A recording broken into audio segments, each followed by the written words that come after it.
Hi everyone, Gwen Nicole again. Hope you liked the 50 random questions video. This time I'm doing my coming out story. So, in the other video, I came out and let you guys know that I'm bi, as one of my 50 random facts. This time I'm going to tell you my coming out story. February 13th, 2002, had an interesting conversation with a family member who asked me point blank if I was gay. And I really couldn't lie. So I said yes. And then freaked out for about an hour or two and decided that it was time to come out to my mom. I was out to the rest of the world at 16. Didn't really see a need to come out to my uber religious Roman Catholic mom at that point. But then when this family member knew, I kind of freaked out and was like, oh my god, what if she tells my mom? I need to be the one to tell her, but I don't want to. It's freaking me out. So I wrote my mom a 10-page letter where finally on the last line of the last page, I was able to say, I am bi. Left her the letter on the dining room table and left the house for the night. Literally went to a club, hung out with friends, boohooed, bahad, cried, freaked out, got semi-buzzed, and came home at like 4 o'clock in the morning, freaking out about what my mom was going to think, what she was going to say, what was going to happen. Which, what I thought was going to happen was what happened. She didn't talk to me for 3 months. If she did look at me, it was generally because I walked in the room or walked in the house, and she basically looked up at the sky and said, oh God, why are you testing my faith? 3 months after I came out to her, she ended up in the hospital really, really sick, and we weren't sure if she was going to make it. And the doctors let me know that there was a possibility that she would not make it.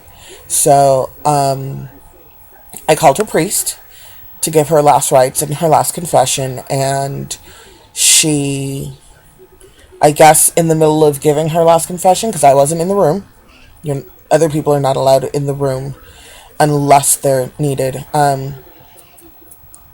She told the priest that I was gay and how horrible it was and how going to hell and God and other things. And a Roman Catholic priest told my mother that she could not expect to go to heaven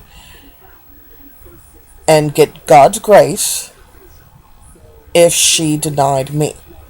If she threw away God's gift to her, which was me, she could not expect to get into God's grace. And I thought that was pretty crazy and amazing.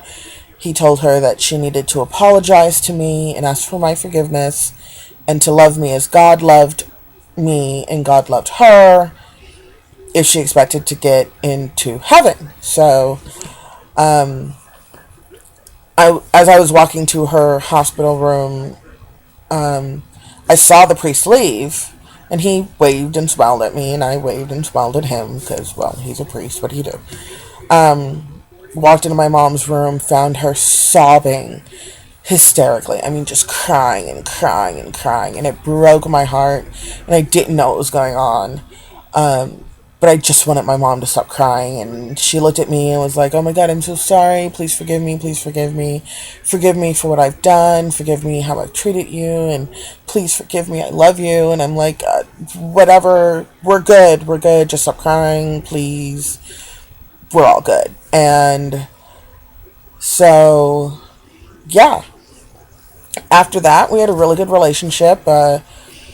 I think she was stalking like gay events, because every time I was going somewhere with friends, I was respectful in that she knew. Great. She didn't ask questions. She didn't want to know. I wasn't gonna force my gayness on her, but I wasn't good. I was no longer keeping it a secret.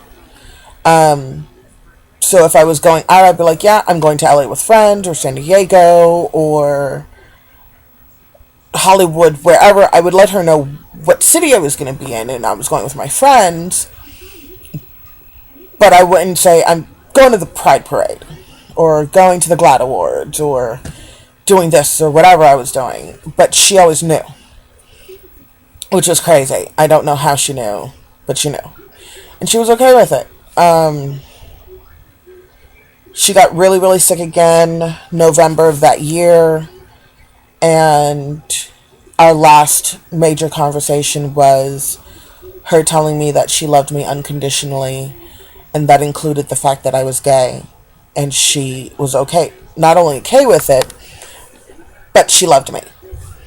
And that I should be myself and not let other people rule who I was or how I lived my life, because at the end of the day, or the end of our life, I have to answer for what I've done, not for how other people wanted me to live my life. So since then, 2002, I have lived my true authentic self, and I love it. I love my life. It does get better. The coming out process for me, being bisexual, has been difficult. When I came out to a gay group that I belonged to, it was basically like a GSA, Gay Straight Alliance, in the college I was going to. I got a lot of flack for being bisexual from the gay community. I got a lot of flack from the straight community. You need to choose, you're confused, you can't have it both. This is just a stepping stone. Why don't you come fully out of the closet already?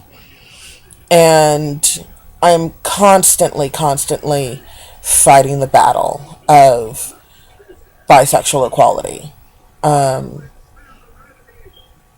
I have a great group of friends who love me and know me and accept who I am, both gay and straight. So it does get better. You will find people who support you and love you. For some, yes, your parents will never understand, and I'm so sorry for that. But there are others who love and support you no matter what. I am one of them. We are one great big family. So it gets better. Thank you for listening. Hope it helps.